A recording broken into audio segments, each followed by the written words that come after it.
Shalom and welcome to this Hebrew class, which again follows on from lesson 1, and it's of course for the ones who are more beginners.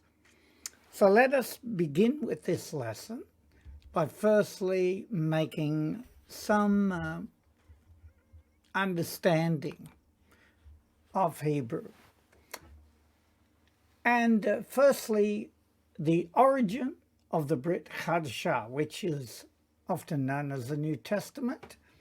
There is today, however, a growing number of scholars in the academic world that believe that the Brit Chadashah, the New Testament, was indeed written in Hebrew or a mix of Aramaic and Hebrew. Now, of course, we know that most of the documents we have for the Brit Chadashah are in the form of Greek documents, but that does not necessarily mean they were originally in that way, because many of those were destroyed by the Romans and so forth. It says here, Marvin Wilson is an American evangelical scholar and professor of biblical studies at Gordon College, Winnebago, Massachusetts, and authored Our Father Abraham and Jewish Roots of the Christian Faith in 1989.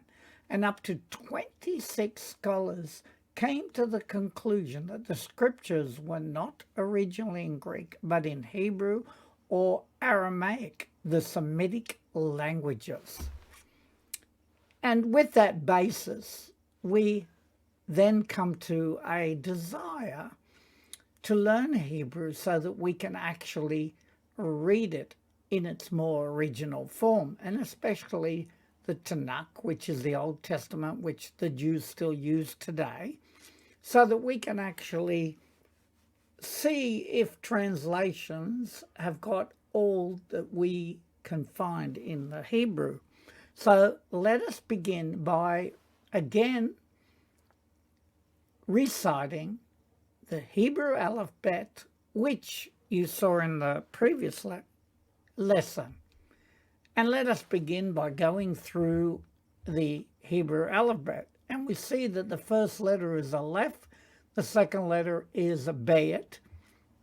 The third letter has a difference in that it doesn't have the dot in it, but it's the same letter. So therefore, it's pronounced slightly different. It's pronounced Viet. So it's almost like a longer sound than Beat. And then we have Gimel, Dalet, Hey, Vav, Zayin, Chet, which has a guttural sound. Chet, not Chet. It's Chet. And then we have Tet, Yod, Kaf, which also is a little bit more guttural sound, kaf, kaf, and then kaf, sofit, lamed, mem, and because it's also a mem, but it's a mem found at the end of the word. Same as this, kaf, sofit is found at the end of a word. So it's called a mem, sofit, or a closed mem. Then we have a nun, and we have a nun, sofit, a nun at the end of the word. Then we have a samek and an ayin, a pei, and as you'll notice, this one hasn't got a dot in it, so it's a fei sofit. And when it's called a fei sofit, it means it's at the end of a word. Then we have a zadeh, zadi sofit. You see, it's a different variation of the same letter. It's at the end of a word. Then we have Kuf, Resh, Shin, Sin, because there's a dot on that side, meaning it's a sh sound, and a dot on the left side, meaning it's a sin. And then we have Tav. Right, very good. And as you notice, we read from right to left in Hebrew. And now let us have a look at a bit of grammar. So to understand the grammar a bit, we can look at firstly the use of the vav on the front of a word. With the use of the vav in grammar, the tense of the word can be reversed. So we look here and we see we've got yavdel. Yavdel, it means to create. And then it is vayavdel. Vayavdel, meaning and created. Because the vav was added and it changed the tense to a past tense or a completed action. And then we see again, we got yevarecha. Yevarecha, meaning will bless. The yod at the beginning tells us it's a future tense, will bless, or bless in the future, right? And now we have added a vav, and we get vayavarecha, vayavarecha, vayavarecha. It means and blessed, as in the past tense. So we just see how they use a vav often to change the tense from a future to a past. And let us now look at some pronouns just to help us begin this process of learning. In the singular, we see we have ani, because that's an I sound there, ani. And it means I, or we can also find it as anoki, which has a tendency to mean myself, but it can also be used as I. Then we have ata. Ata means you in the masculine. Now we come to understand that there's also masculine words and feminine words like that, I think, in Italian, in Greek, in Spanish. Many languages have feminine and masculine words. And we have at. At means you in the feminine. And who, as we see here, means he. And he means she, not to be confused with English. So he means she. Okay, now we want to look at suffixes. If we look at suffixes in Hebrew, unlike English, Hebrew uses suffixes to give meaning to the words. So some examples will be helpful. And here we have Elohecha.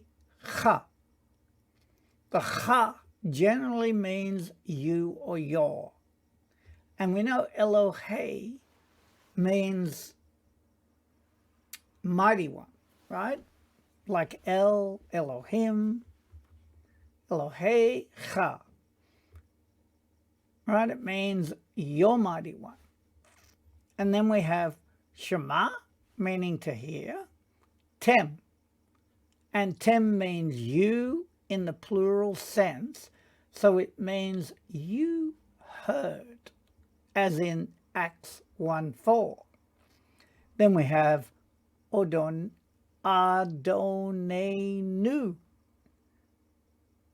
And of course the nu means our, so means our master. Adonenu means our master. Then we have Shemo. Well, we know Shem means name, and the O on the end means his. So Shemo means his name. Then we have Shema. The suffix a here is feminine, so means her name. And it is spelled with a hey. Shema, to hear, is with an ayin. So we see it spells different. So the hey at the end gives us the understanding of her. It's a feminine ending. And continuing, We also have Enehem. And the name means eyes, and the hem means their. So the meaning is their eyes or their sight, as in Acts 1:9. So they'll use ene for eye, or it can mean sight, because it relates to the eye. And then we have mitzvot. And mitzvot, of course, means commands, and te, or the a at the end, means my, as in my commandments. And then we have mitzvotav. The ending of, or the vav, as we see here, tav, means his, as in his commandments. And then we have basar kem. The ending kem means your as well. So the meaning here is your flesh. Basar means flesh. Since, as I put there, but the basar means flesh. So I am just hoping by an understanding of suffixes and the use of the vav, we can get some understanding that the suffixes are mostly personal pronouns. They tell us if it's he, her, their, they, and as we go through we will see that.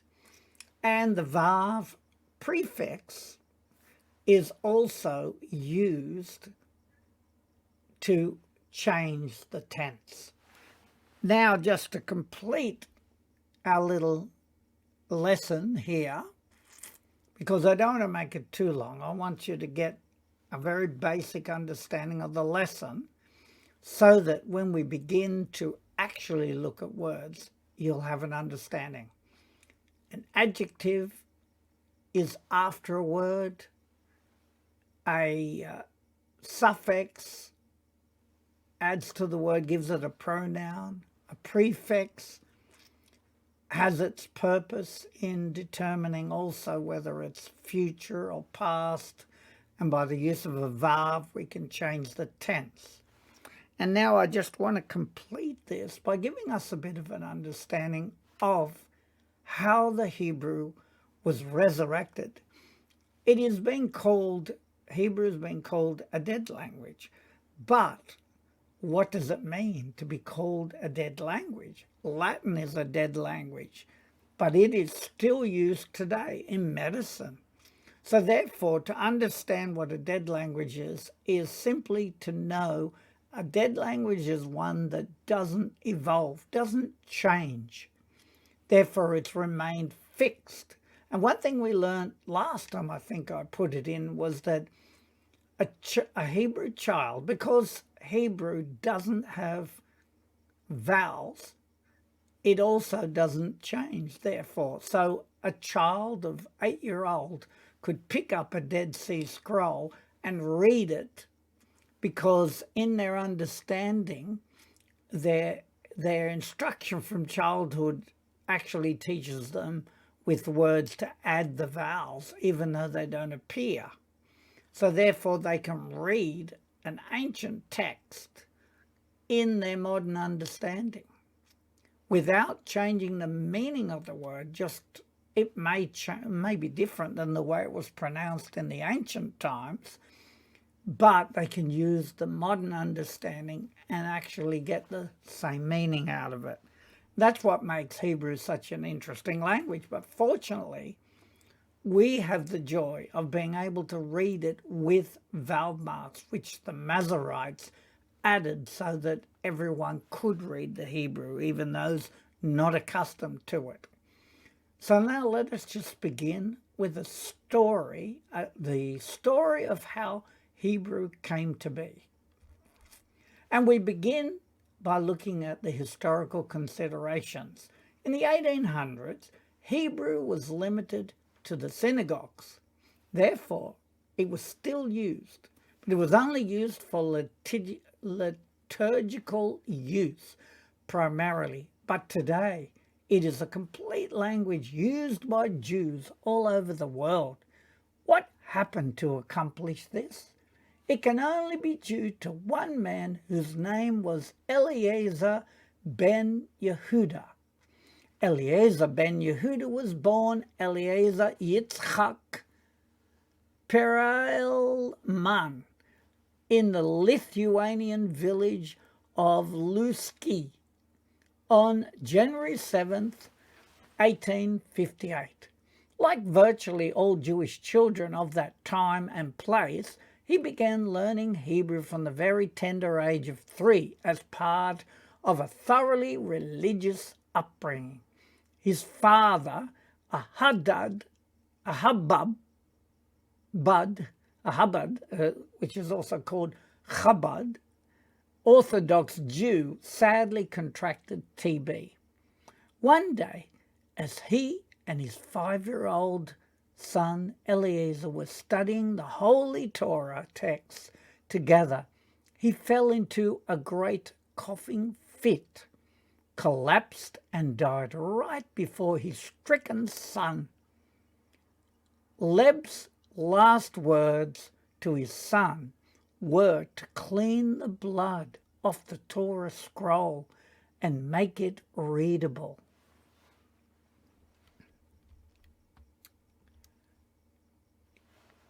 Young Eliezer was sent, therefore, to live with his uncle David Wolfson, who could support him. He was a brilliant student, and by the age of 13 he had already studied the Talmud and other Jewish sources.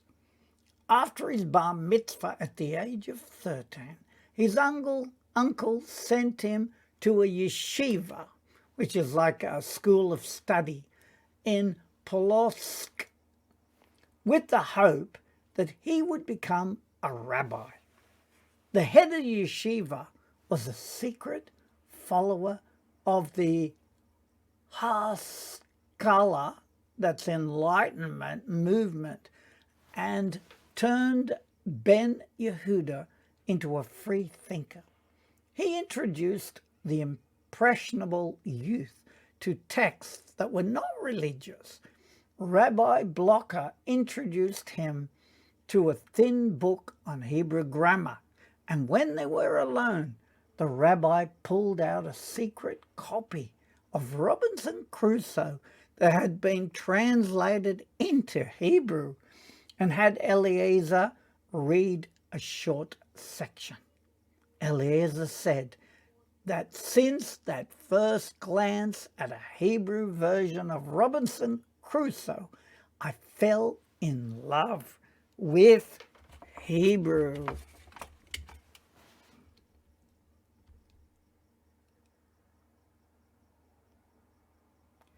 Not long after Eliezer began reading Robinson Crusoe in Hebrew, did his uncle David hear of this unorthodox use of the Hebrew and was so upset that he called Eliezer home, and after several vain attempts to terrify him into amending his way, kicked him out of the house and ordered him never to come back. Then Ben Yehudah met Samuel Naphtali Hertz Jonas and was taught Russian by his eldest daughter Deborah. He finally was able to enter a Russian high school, reluctantly promising to write to Deborah, who later became his wife. In 1877, he graduated at the age of 19, and this year would prove to be pivotal for Eliezer, as Russia had declared war on the Ottoman Empire. The Russo-Turkish War of 1877 to 1878 and the struggle of the Balkan nations for liberation inspired Ben Yehudah to form the idea of revival of the Jewish people in its ancestral soil. He held that the Jews, like all other peoples, had a historic land and language. One night, in the middle thereof, after a number of hours of reading the papers, reading about the Bulgarians and their future freedom, suddenly, as if lightning struck, a light radiated before my eyes, he said. My conscious thoughts raced from the Balkans to the Jordan River crossing in the land of Israel, and I heard a strange inner voice calling to me. The revival of Israel and its language on the land of their forefathers. This was the dream, and at first it seems it was only that, a vision in the night. It was, however, not one that would soon leave me. In response to this overwhelming revelation, Eliezer dedicated his life to seeing the nation of Israel and its language revived in the land of Israel. His life mission could be summed up in that voice of supernatural origin. And this, my friends, is how the Hebrew came to be. We have to believe that there's something special about Hebrew, that it's of divine origin. And that is the reason why we have a hunger also to learn the Hebrew, because it is the language of our Master, the Son of Elohim, our Master Yeshua, as he is commonly called. And I just pray that by just going through these simple lessons, we prepare ourselves for this great journey that we are on. And I thank you for joining with me, and may this journey be a blessing to us all. In Yeshua's name, amen. We'd like to thank you for listening to this short presentation, and we just pray that it brings you blessings, and we want to wish you a Shavua Tov, a good week.